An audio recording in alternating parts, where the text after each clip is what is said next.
છે કે નથી કરતું, અથવા તમારા માટે સુરક્ષા પ્રદાન કરે છે કે નથી કરતું, કે કામ ચલાવ છે કે નહીં, એ બધું સમજવા માટે ક્યાંક ને ક્યાંક અમારી જેવા એક્સપર્ટની જરૂર પડતી હોય છે.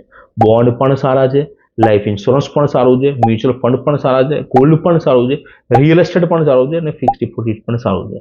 પણ આ બધી જ વસ્તુ એક જ જગ્યા પર મળતી હોય તો વાંધો શું આપણને? આ બધી જ વસ્તુનું સોલ્યુશન મ્યુચ્યુઅલ ફંડની અંદર છે જ, કોમ્બિનેશન્સથી મળી શકે છે.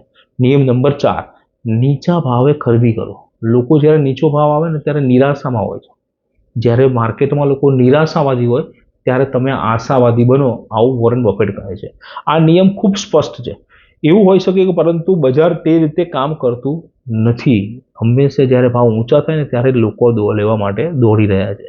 છેલ્લા 1 વર્ષથી મંદી ચાલે છે તો લોકોએ ખરીદવાનું જ બંધ કરી દીધું કે હવે માર્કેટ નહીં ચાલે. એટલે ભાઈ તમને કેવી રીતે ખબર કે માર્કેટ નહીં ચાલે?